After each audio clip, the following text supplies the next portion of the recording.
Hi again, you guys.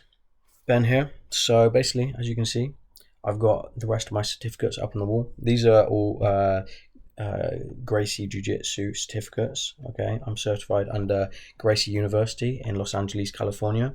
I do have a lot more certificates from my striking days, but not where I'm currently living. They're at my parents' house. Okay, maybe you'll see some of those in the future. Cool. So in this video, I want to speak to you about leg locks. What is a leg lock? Well, you're attacking your opponent's legs.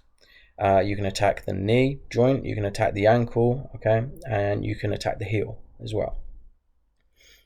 And basically, there are 5 types of leg locks. You have inside heel hook, you have outside heel hook, you have a straight ankle lock, you have a knee bar, and you have a toe hold.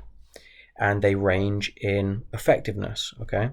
The best one, in my opinion, is the inside heel hook because you have the most break potential. You can cause the most damage.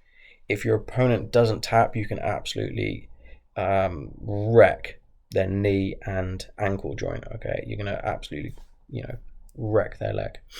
So definitely get good at inside heel hooks, and also I'd recommend outside heel hooks as well. Cool. So old school versus new school. How did the old school generation approach leg locks? Well, they were kind of looked down upon in a way. Basically, you would use a leg lock if you couldn't pass someone's guard. Okay, you were really struggling to pass your opponent's guard. Nothing was working on them. You just couldn't submit them from any position. Okay, and you look up the clock and you've got like 30 seconds remaining. Why not drop for a leg lock?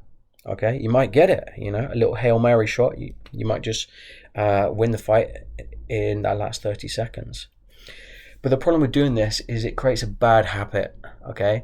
Because you give up top position, which is not really a good idea, okay? The best attacks come from the top position, and definitely in a street fight, you want to be on the top, okay? 100%, so that you're safer from strikes. Okay, so although it can be done, you can drop for a leg lock from the top position. I would recommend against it. Doing it once every now and then just for a little bit of fun is no problem whatsoever. But you shouldn't create a leg lock game that is done completely from the top position. Bad habit. Okay, so how does that differ to the new school way of approaching leg locks? Well, the new school approach leg locks from the bottom of the fight. From the bottom of the guard, from the bottom of the mount, from the bottom of an open guard, okay? And the good thing about this is if it doesn't work, okay, let's say you're not able to finish your opponent or they're able to escape, well, then you haven't lost the position, okay? You were on the bottom of the fight before and you're still on the bottom of the fight. You haven't lost anything. But if it does work, you just won the fight, okay, without risking that much, okay? So that's how the old school approach leg locks and how the new school approach leg locks. And obviously nowadays you have a lot more entries, okay? All the major schools, the Danher Def Squad, the B Team, the New Wave, all the top level guys and coaches are creating new entries and new methods of finishing leg lock submissions, okay? So the sport is continually evolving, okay? And that's a very good thing. So lastly, what I want to speak about is some of the best positions to enter leg locks from, okay? I would recommend starting off with the bottom of an open guard, okay? You're probably going to have the most success there. You can do it from the bottom of mount as well, and the bottom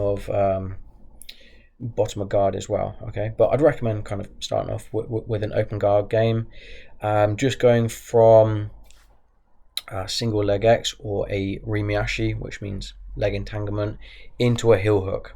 That's where I'd start off if I was in your position. Once you get good at that, I'd pass the leg across the center line and finish with an inside heel hook. Why? Because as I said earlier, you have a lot of damage that you can inflict upon your opponent, okay?